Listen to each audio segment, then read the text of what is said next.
Good day, ladies and gentlemen, and welcome to Chesterton's Jest, where we keep a critical eye on faith and culture, especially within the Catholic Church today. In an age where even church teachings seem to be shifting, we're here to explore and question the ideas and changes that challenge timeless truths. Through thought-provoking, often humorous perspectives, we aim to bring clarity to conversations others might avoid, holding fast to orthodoxy with the courage to question what feels off track. If you would like to join us as we dig deeper into the faith with reverence, wit, and a touch of Chestertonian insight, you can support this channel by gently pressing the like, share, and subscribe buttons in that order, and we thank you for your support. And now, without further ado, over a year since its release, Fiducia Supplicans seems to have faded from memory. Critics once called it a capitulation. Supporters hailed its nuance. Today, its muted reception raises questions. Was it a quiet success, a source of confusion, or simply irrelevant? Revisiting Fiducia. Supplicans sheds light on enduring tensions between mercy and doctrine, inclusion and truth. Its themes remain vital as the Church navigates modern complexities, offering lessons on how theology can engage a world that often demands mercy without clarity. Fiducia. Supplicans, the blessing that doesn't approve. Chapter 1. The Blessed Ambiguity. What a curious spectacle Fiducia Supplicans provides. A document so meticulous in its language that it seems to bless and unbless in the same breath.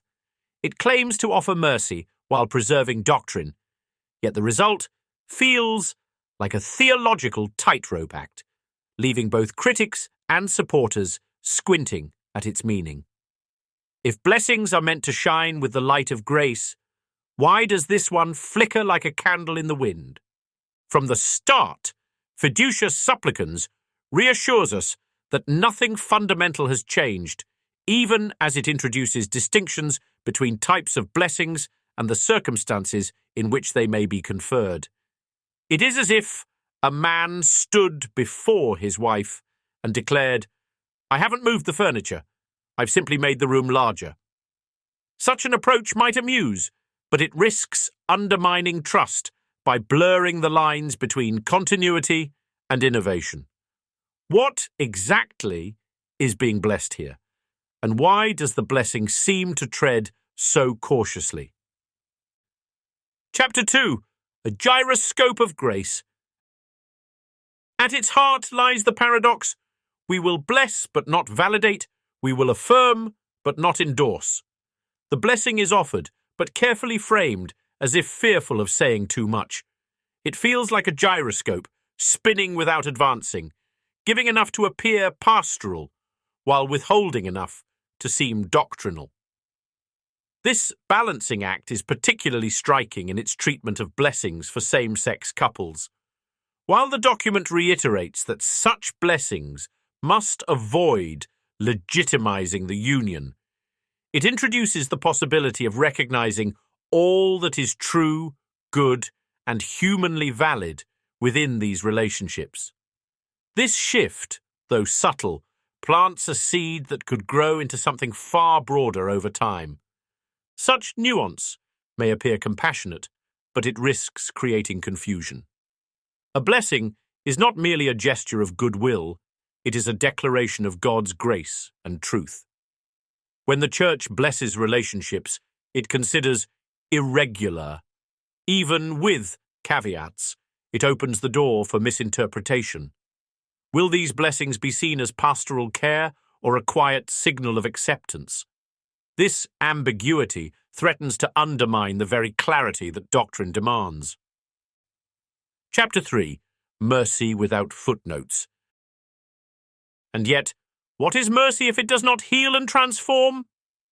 Fiducia Supplicans insists that blessings should be acts of pastoral care extended freely to those seeking God's grace. This is a noble aim, but mercy cannot be separated from truth.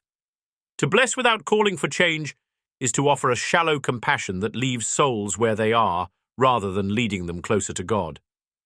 The Church's role is to mediate Christ's mercy, but his mercy never leaves people unchanged. When Christ blessed sinners, his blessings were not vague affirmations, they were calls to transformation. He didn't say to the woman caught in adultery, "Continue as you are." He lifted her from her sin with the words, "Go and sin no more." True blessings do not merely affirm, they sanctify. They do not hesitate or hedge. They proclaim God's truth with clarity and power. Chapter 4. The Weight of Blessing. Blessings carry profound spiritual weight, and their purpose is not to accommodate, but to elevate. To bless is to invoke God's presence, to call down his grace upon a person or situation. Fiducia Supplicans challenges priests to make judgment calls about blessings, emphasizing the importance of avoiding scandal. Yet by introducing nuanced distinctions and ambiguous permissions, it risks placing an undue burden on individual priests while muddying the waters for the faithful. The faithful deserve blessings that are clear and unmistakable signs of God's grace, not gestures that require theological interpretation. The Church must bless as Christ did, boldly, simply, and with the assurance of truth. Anything less risks reducing blessings to empty rituals, acts of accommodation rather than transformation. Chapter 5. The Scandal of Simplicity. Chesterton reminds us that the Church's greatest strength is its ability to proclaim truths that are both scandalous and simple. But in the case of Fiducia Supplicans, for all its nuance, it's not simple, and it is scandalous for all the wrong reasons. Its approach to blessings, particularly for same-sex couples, introduces a shift that, while not explicitly endorsing sinful acts, moves the Church closer to recognizing relationships it has long taught are contrary to God's design. This shift, though veiled, could reshape pastoral practice, creating a growing spiritual gap between doctrine and what is deemed as an acceptable lived experience. True mercy does not compromise truth. The gospel calls sinners to repentance, not to remain as they are. To bless without leading souls toward conversion is not pastoral care, it is spiritual neglect. The Church's mission is not to mirror the world's values, but to illuminate them with the light of Christ. A blessing should fall upon the sinner like rain on the desert, unexpected, refreshing, and free of explanatory clauses. For otherwise, we risk creating a church that blesses but never converts, welcomes but never heals. In our attempts to confuse no one, we may end up confusing everyone. Chapter 6. Christ's wounds, not our words. Ultimately, blessings must reflect the wounds of Christ, not the caution of bureaucrats. Christ's blessings flowed freely, but they always pointed to transformation. His words, "Take up your cross and follow me," were not offers of convenience, but calls to conversion. Fiducia Supplicans, in its effort to balance mercy and truth, risks losing sight of this clarity. As the Church continues to grapple with the challenges of modernity, it must remember that its blessings are not tools of diplomacy, but instruments of salvation. A blessing that does not call for holiness is not truly a blessing. It is a missed opportunity to proclaim the gospel. In the end, Christ's mercy is not ambiguous. It wounds to heal, calls to repentance, and transforms sinners into saints. The Church must do the same, even when it risks scandalizing the world. For only in this clarity can it truly bless. Thank you for watching.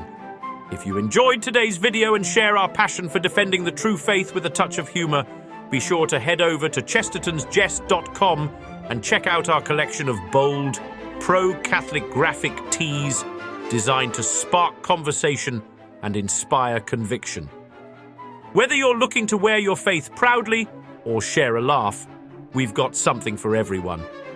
Visit us today and join the movement, because in times like these, it's more important than ever to stand firm in our beliefs with style and wit. As Chesterton once said, "A madman is not someone who has lost his reason. A madman is someone who has lost everything except his reason." So let's keep our reason and our faith intact together. Thanks for listening. God bless you, and may the good Lord be praised.